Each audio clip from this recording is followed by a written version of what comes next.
Well, hello, educator friends, and I hope you are having a great day wherever you are, whatever you might be doing. We are back with another great episode of the School Life series. And again, I just want to thank everyone who was listening for the support.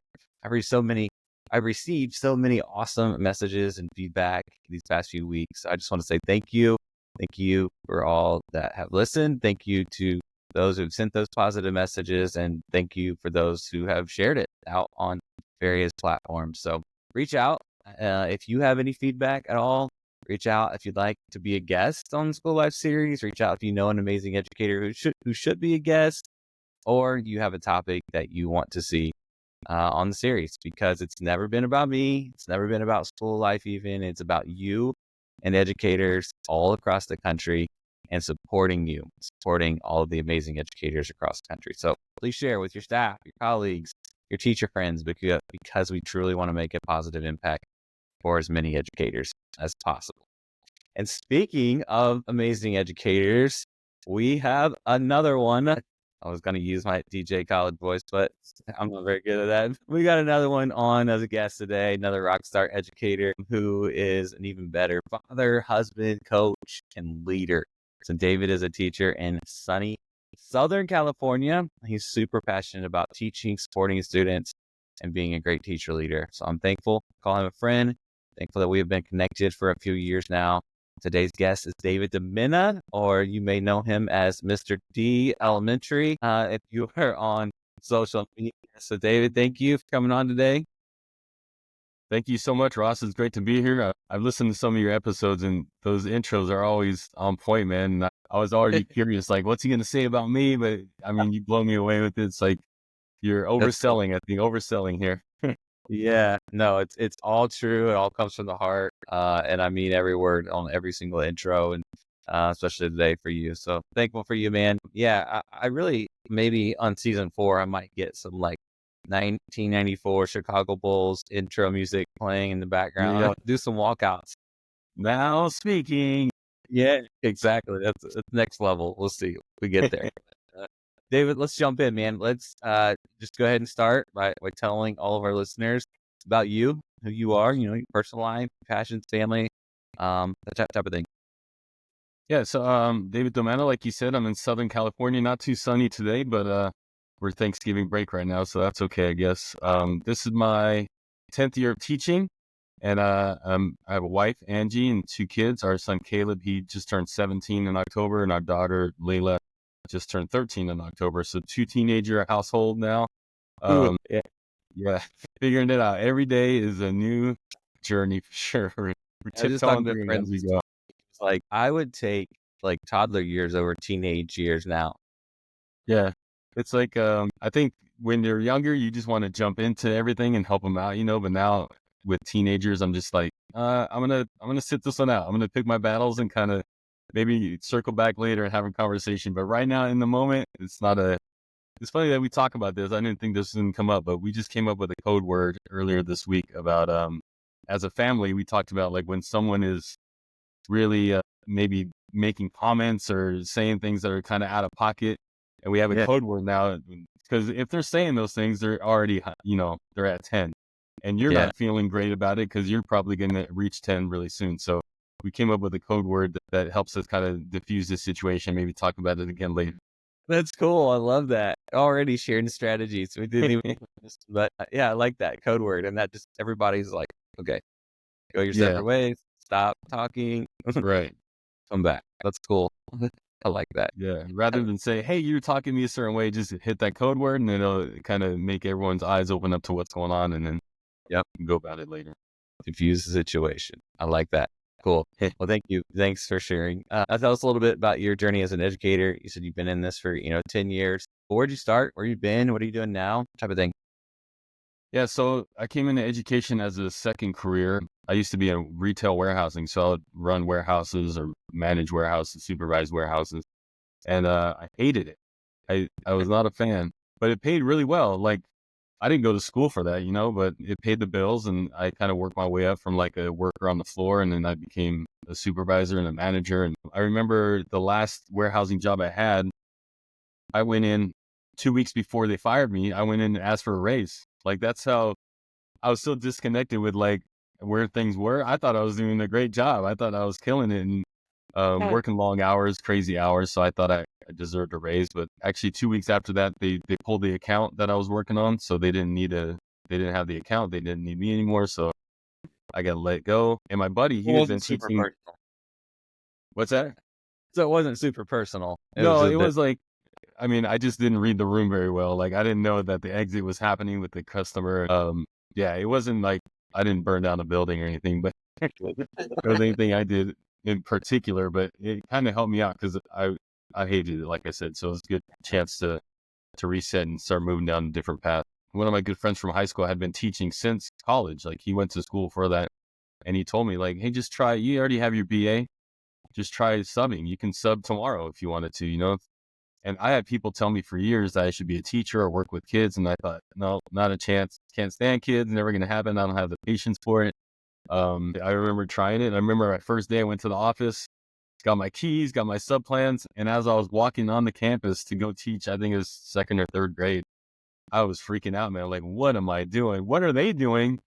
Trusting 30 kids with me. Like, I have no idea what I'm doing. So, but from there, I just loved it. Just loved the interaction with the kids. Just loved seeing how they can grow and how you can make memories with them and kind of make an elementary experience that I never had kind of growing up. So now this is year 10. I've done fourth grade, third grade, second grade. In the last 4 years, I've been the STEAM teacher at my school site.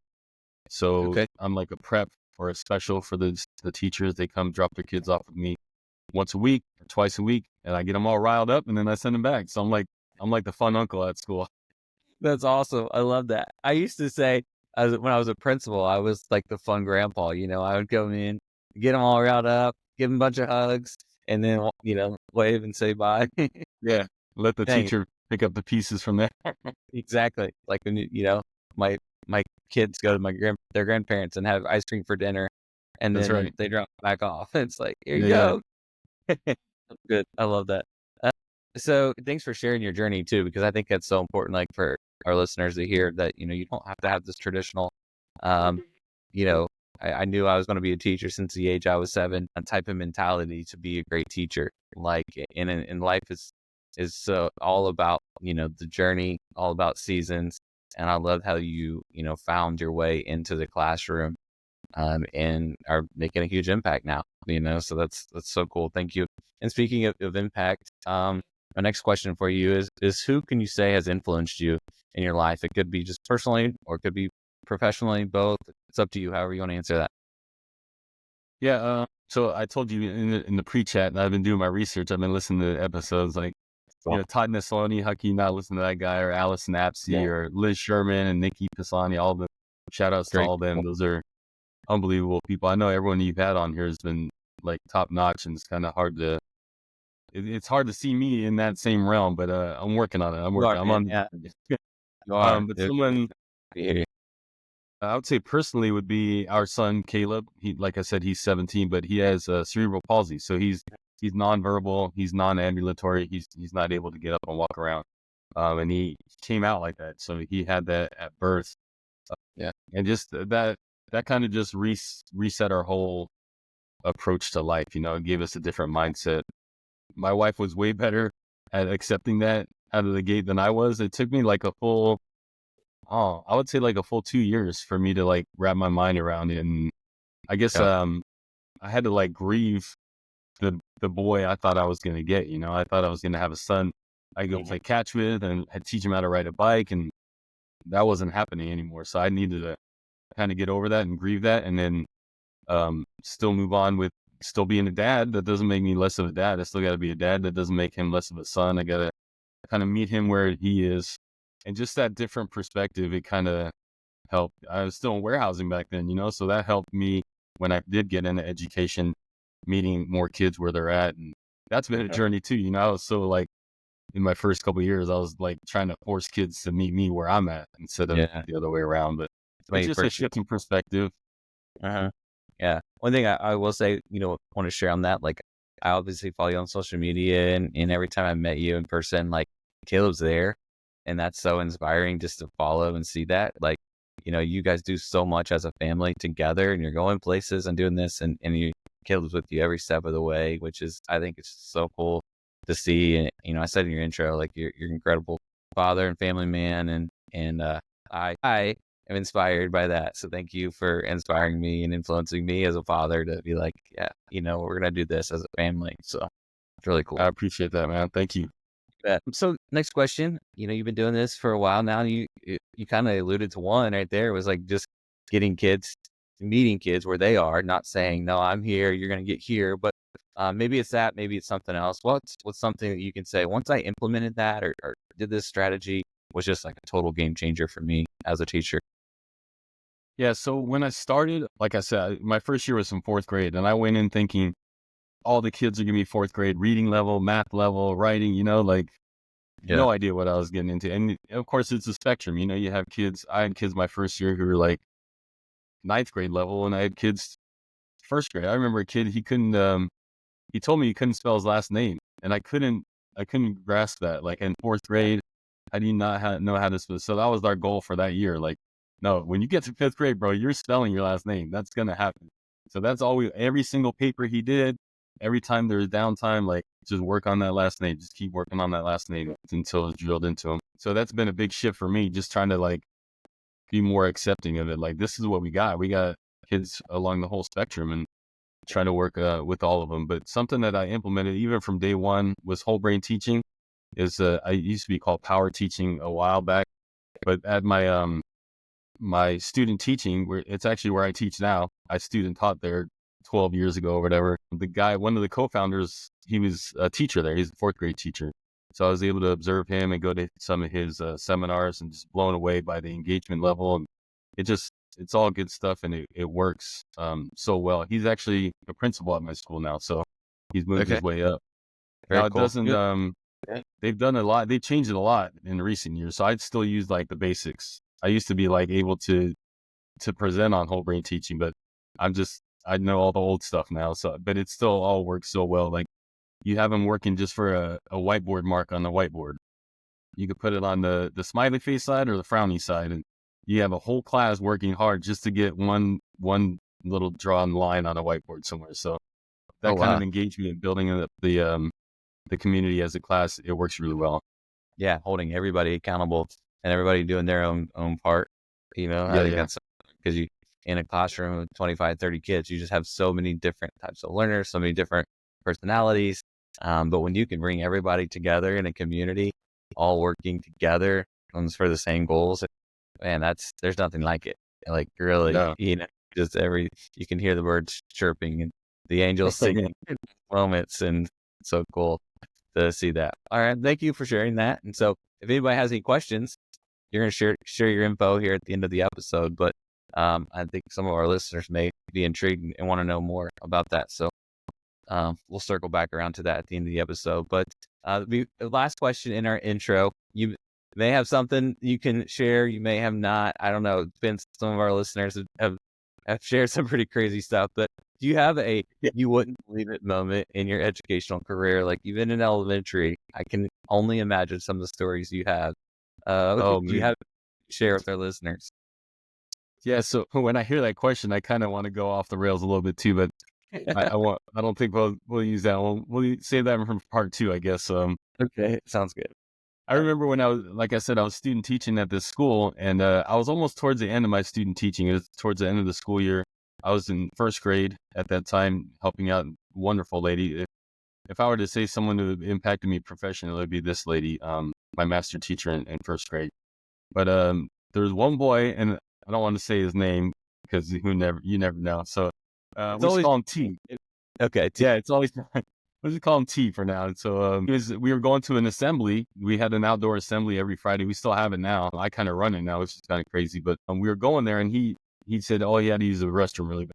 So my master teacher said, take him, go watch over him because T was a little rascal. He got into some stuff. So just watch over him, and then I'll take the rest of the class. So I went over there, and I'm standing outside the restroom, and he's in doing whatever he's doing. And I hear from the assembly, like a huge roar, like a round of applause. Ah. And I'm like, that was crazy. I missed something. I don't know what I missed, but I missed something. And then I take T back to the assembly, and I hear later so many staff members coming up to me and like, you missed it. The principal gave you a shout out, and all that roar you heard was all these kids cheering for you because like you had made an impact on our campus within the last 16 weeks or whatever, and they were going crazy for you. And the thing that blew them away about it wasn't really that I had made such an impact. I mean, that was a cool part, but that principal was really maligned, we'll say, just like kind of on their way out. And she never did anything like that. Like now we have kids up dancing and cheering and doing, and their idea of like cheering back then was like finger claps. They did finger Oh, claps. I was like, so for them to like get a huge cheer like that and kind of blow her away, that's the most important part that they remember. They were like blown away by me making an impact on the students, but then having the principal like wanting to shut me out like that. yeah, that's cool. And you missed it. Yeah, I missed it. I was with T the But whole you made time. it happen. You made it Yeah, happen though. That's what mattered missed the most. So whole thing. that's really cool. Well, let's dive into today's topic. And I'm calling this, supporting kids, loving education, and being a great teacher leader. That really, I think, describes you really well, and who I think you are as an educator. And so I'd love for that to just kind of be our topic, covering all that today. So David, I can't wait for you to share, your passion. You already have started, but I can't wait to share some of these strategies and ways that you support kids. But let's start with that. Let's start with supporting kids. When I say those two words, what immediately comes to mind for you? Yeah, like I said, just in my journey, and I think back now, I'll tell my wife this every once in a while, like, man, first year me would not have done that. Like, I would not have been okay with that. Or right before the Thanksgiving break, we set up a glow gallery in my STEAM lab. So, and I see every kid on campus. So every kid on campus had a chance to make a glow in the dark art project. And then my wife comes, we go the weekend before, we set it all up. We like transform the room into a glow gallery, and we have the black lights on and it kind of pops and everything. And That's cool.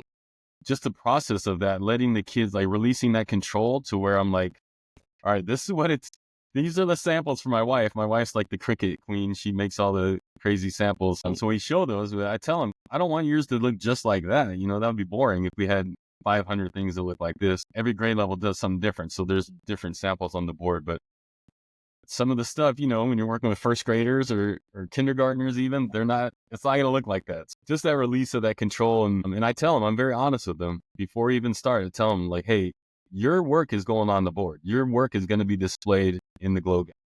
Now, Okay. what do you want that to look like? Because you're going to bring, the reason we do it before Thanksgiving break, that's parent teacher conferences. So I Okay. was able to kind of sell it to my admin, like, hey, we need to get more parents on campus, right? So this is the way their kids are going to drag them to come see the glow gallery, and then they can do their conference while they're here. Yeah. So I tell them, when you come with your parents, you're going to tell them why yours looks like that and why the kid next to you looks exactly like the sample or looks like Da Vinci made it or whatever. It's going to be on you. I'm not going to tell them. You were here, same teacher, Yeah. same grade, same. So you're going to have the chance to tell them. Now, my wife, she doesn't like that. She's like, if it's terrible, throw it away. And I tell them, I'm not dealing with that part with the parents, Yeah. It's going No, to no. go up even if it's terrible. That's cool. Yeah. I like that. And one thing that I like that you shared, your first year teacher would never do some of the things that you're doing now in your 10th year. Because I'm pretty passionate about this, but I believe that's part of our issue in education as a whole right now is we have just a new type of student sitting in our seats, right? I mean, Yeah. like you can blame COVID, you can blame society, you can blame Mhm. technology. It doesn't matter what you want to blame, but the reality is the student that's sitting in your classroom is a whole lot different than the student that was sitting in your classroom 10 years ago.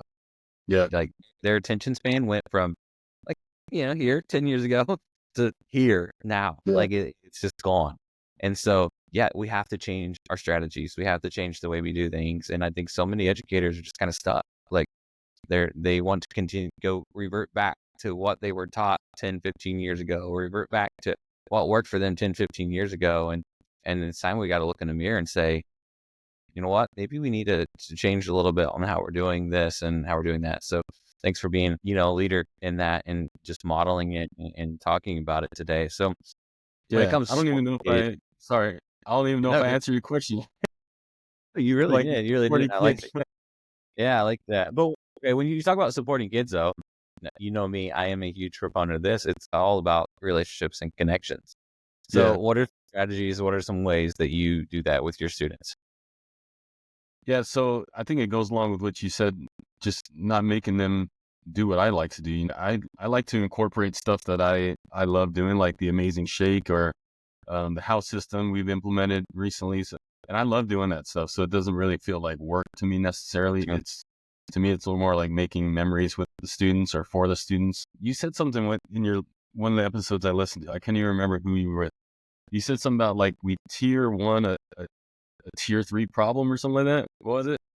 Yeah, I You can't remember tier, but yeah. So like we were, we do a lot. So we try to tier one our way out of our tier three problems. Is that what I yeah, said?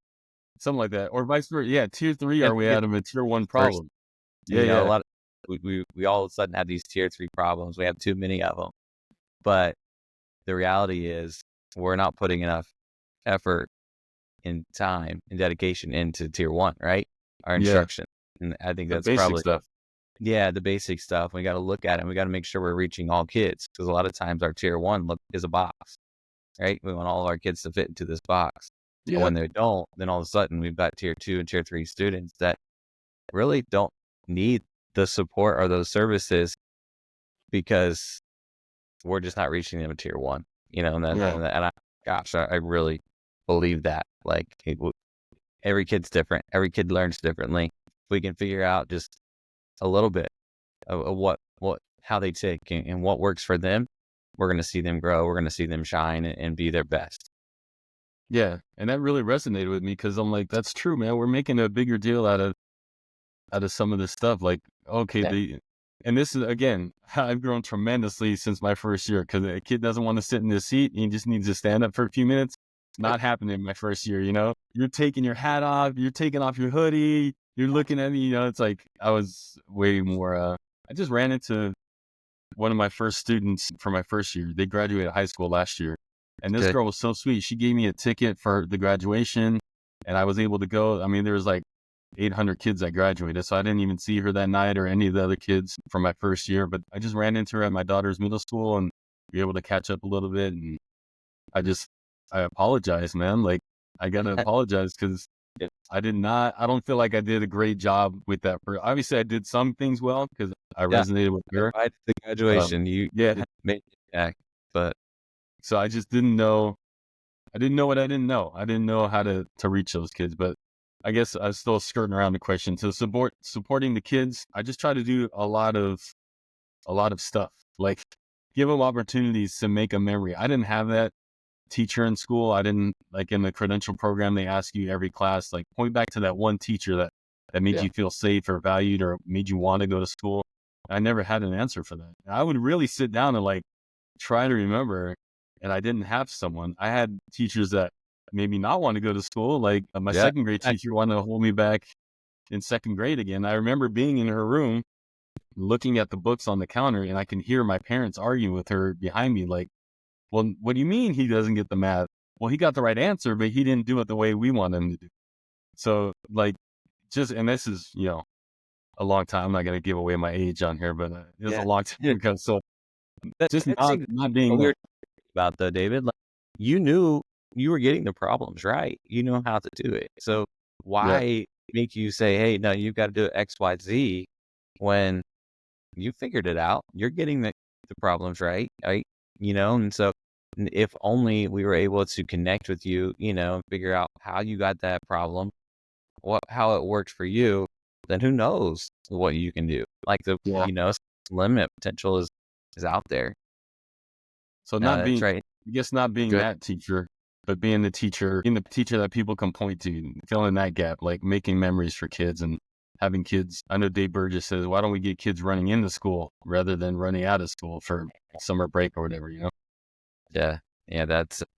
That was huge for me as a principal. I've said it on a few episodes, but that get to mentality, I get to go to school today instead of I have to be there or have to go to work for our teachers and staff. Now I get to go to school. Like it's not even work, it's school, so Yeah. that's a great lead to my next question. So a lot of educators right now across the country are burnt out and they're feeling some type of way. They're feeling their love of education just being pulled, sucked out of them.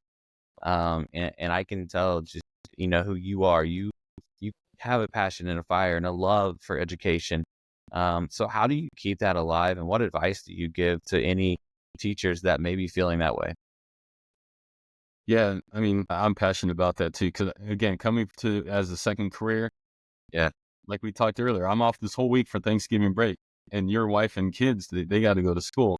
Well, where I came from, I didn't get any day. I didn't get any days off for Thanksgiving. I remember we were going camping, and we were going camping for Thanksgiving, and so I was trying to leave out of there Wednesday, and I remember I went in early, like specifically for that. I wanted to be gone by like 2 p.m.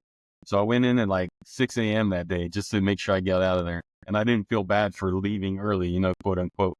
Yes, yes. But even then, man, I had put in like my 10 hours, and as I'm like trying to sneak out of there, I have people looking at me like you're a quitter or you're not part of the team. And I'm like, man, I've been here. I work 60, 70 hours a week. I've done my time, but Yeah. um, just just knowing that's out there for people, how can I complain about my job or what I'm doing in education? Like I presented earlier this month at a STEM conference, and I don't know if I rub people the wrong way or not.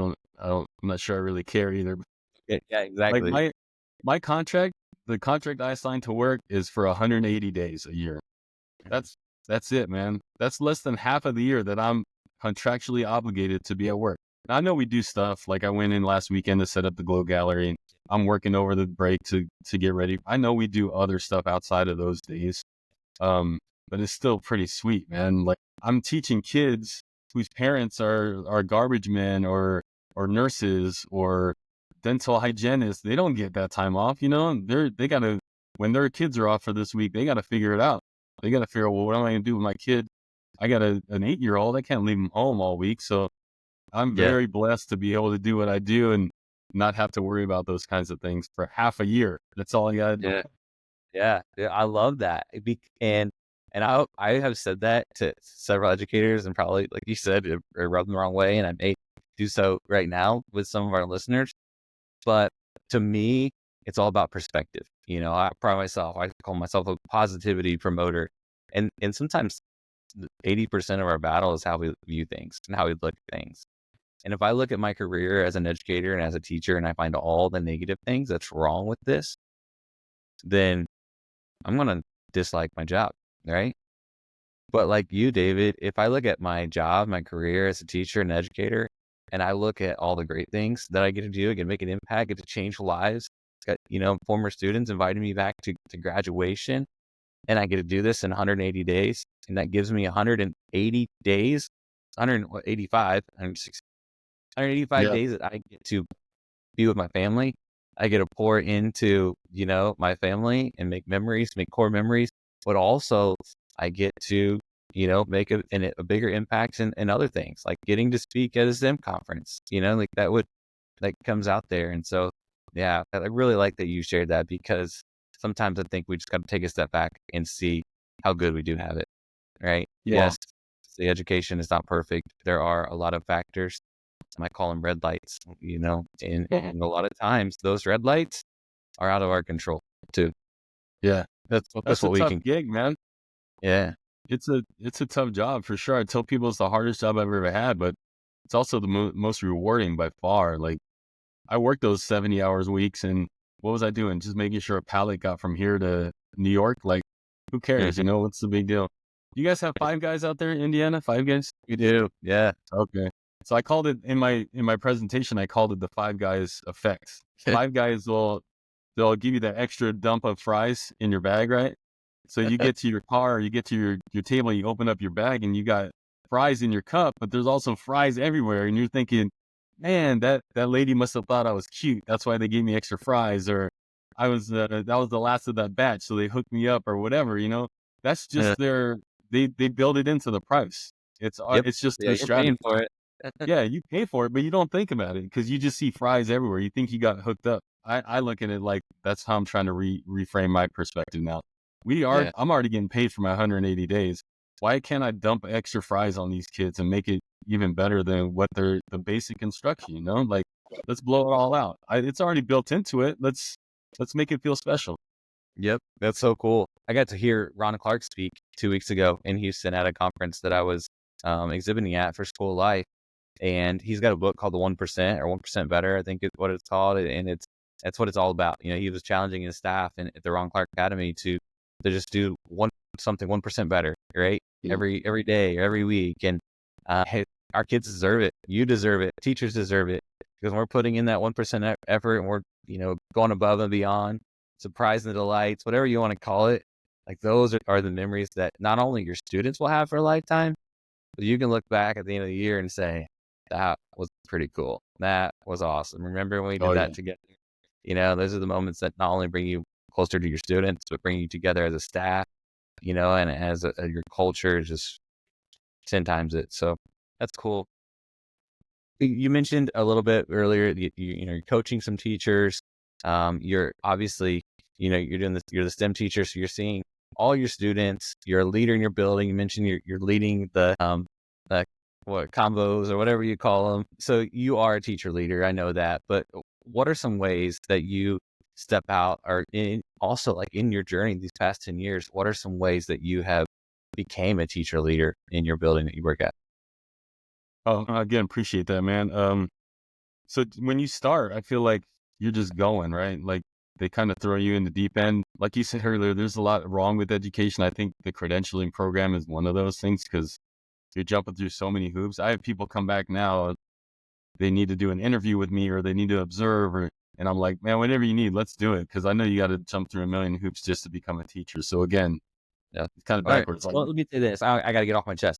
In what other profession do you work 50, 60 hours a week for an entire semester and not get paid for it? not get paid. Zero, right? Like the student teaching is And that's supposed crazy. to help get you ready Yeah. for you to teach you. Like, yeah, it just doesn't make You sense. can eat ramen noodles for an entire semester and pay your bills and your car doesn't get repoed, then you could become a teacher. Yeah, you success and you're accruing debt the whole time as well. Like you're Yes. going so far backwards, it's crazy. But I remember that 10 years, 12 years ago, going through all that stuff. So I try to help out where I can. But I also remember as a first year teacher, just like, man, you're trying to make a good impression on your bosses. You want to keep your job that you work so hard to get. You're on probation or you're not tenured yet. So you got to just put your best foot forward at all times. And you just kind of putting your head down and working as much as you can all the time.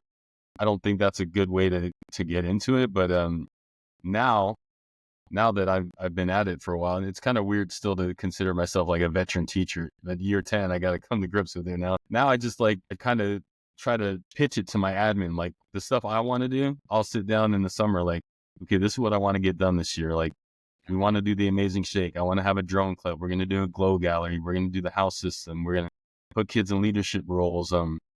These are the things I want to do because they don't feel like work to me. And now I just got to find a way to pitch it to my admin to have them let me do these things. But at the Yep. same time, I got to be able to say no when they ask me to do other stuff. Because if it's going to take away from this, then it's just not going to work. And they kind of build my schedule since all the classes come to me. I'm a terrible Nice. schedule person. I'm like a checklist guy. Like, tell me where to be, when to be there, and I'll get it done. But so they kind of have more control over who I'm seeing and when.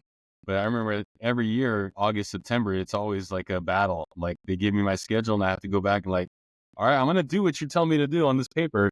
But just know that these things aren't going to happen. Like I thought you enjoyed me doing these things, but you're showing me now that you didn't because I can't do all this with what you're giving me. So it's That's kind of a totally, give and take. yeah. Again, advocating for yourself, right? And for Yeah. what you're doing and what you believe in and are passionate about. That's really good. And I like how you said like saying no, because I was guilty of this. I'm sure you were too in your first few years. I said yes to everything. And then I was really like just burnt out and tired and exhausted. And I wasn't being able to, pour into relationships and connections like I wanted to with students, or I wasn't even like my daily lessons weren't that great because I was saying yes to everything else outside of my instruction, and so as I learned to say, no, I'm going to prioritize this because I know this is effective. I know this is working. It helped a lot. And another thing that I think you kind of hit on, but I say this all the time, especially to like aspiring principals and leaders, is don't chase the title, chase the impact. If you're doing something extra, if you're wanting to lead in your building, you want to lead teachers, then make sure that the impact is there. Don't just do it to put it on your resume. Don't just Right. do it because it looks good. All right. It's going to make you look good. Do it because it's going to make an impact on kids. It's going to Yes. make an impact on your school, on the culture of your school, on the results that your school is going to have. So make sure that impact is there. That I'll jump in real quick. I know you got fired up earlier when we talked about student teaching. What I get fired up on is that word fidelity. That word just kills me, man. Like, there's no But such thing as fidelity, man. You can go in with all the best laid plans, and then 10 minutes into your day on Monday, everything's ruined. And then there's an earthquake drill. We have those out here, or a fire yeah, drill, or an assembly. And tornado drill. Yep. yeah, there's no fidelity. And then you get vertical alignment, horizontal alignment. Like, we're working with people, man. We're not working with widgets. Like, let's just leave more room for who does it the best, like In and Out. I know we have those out here, but Yeah. they All have of the it. same menu. Or Raising Cane's, right? Yeah, Raising Cane's. Yeah. They have the same menu.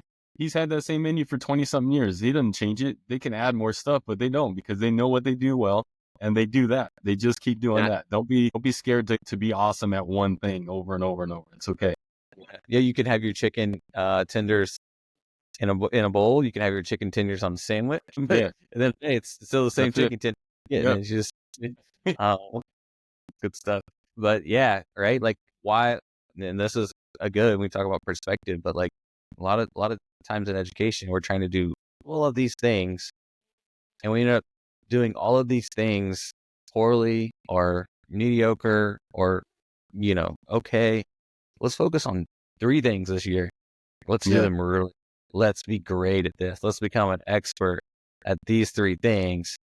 And then next year, we may do 2 more, or we may add 1 thing to these, and build on it. We'll stop just saying, hey, we're gonna try to tackle all this stuff this year.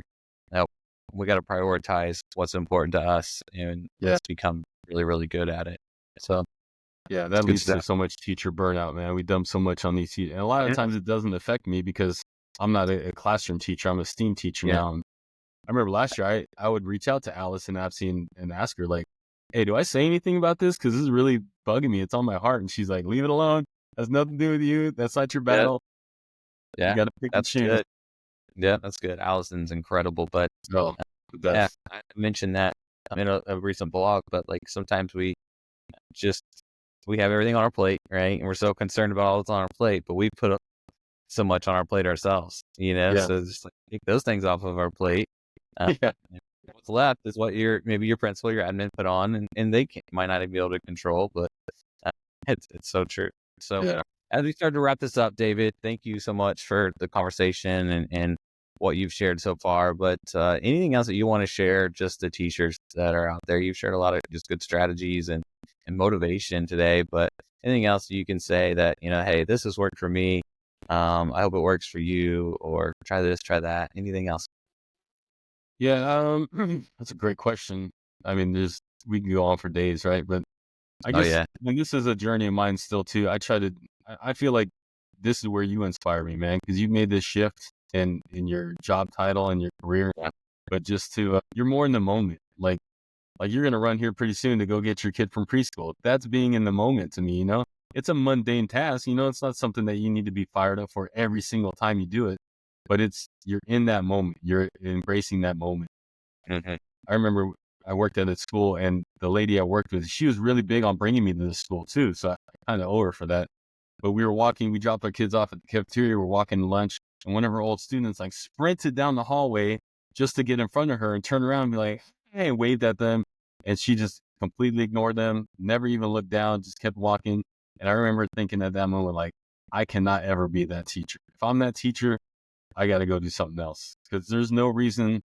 You're still going to get to where you're going. They didn't want to stop and have a 10-minute conversation, just to hi, just connect with that kid in that moment. And imagine the damage that she might have done by not saying that yeah, hi, that quick hi or hello.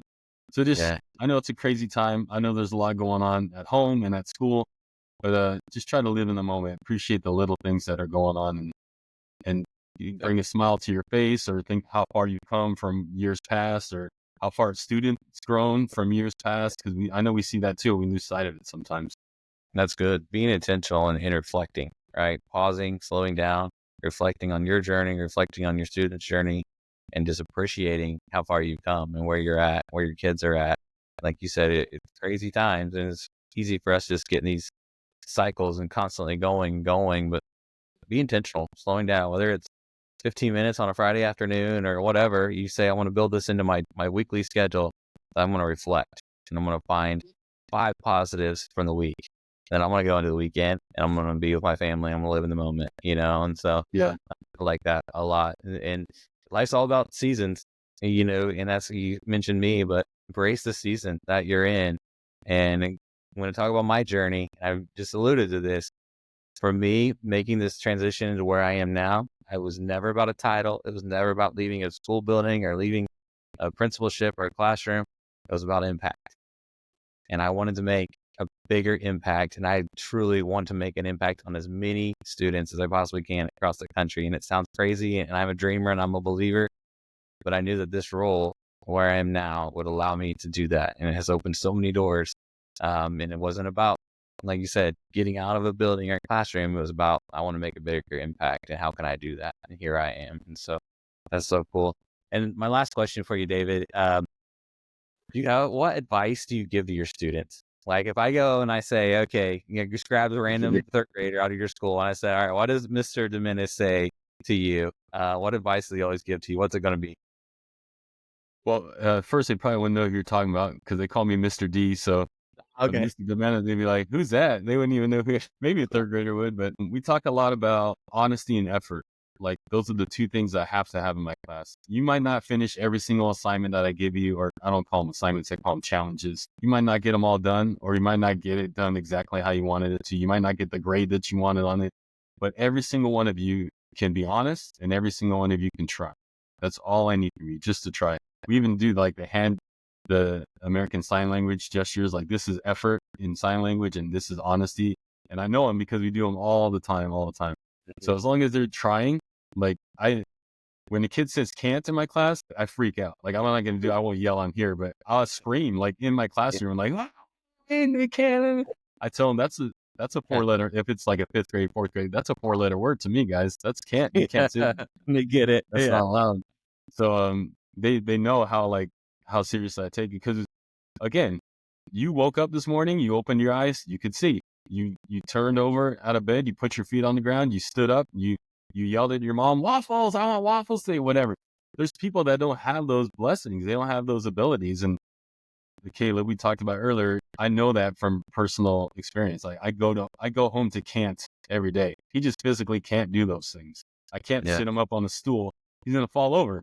So I see can't. You guys have no idea what can't is, because like you said, the attention span is, or the TikTok generation, they're just ready to swipe to the next thing. But you can, if you just put some effort into it. Yep. And that you are teaching your kids not about STEAM, right? Not about math, not about reading and writing. You're teaching them life skills through those 2 things that they will carry with them for the rest of their life.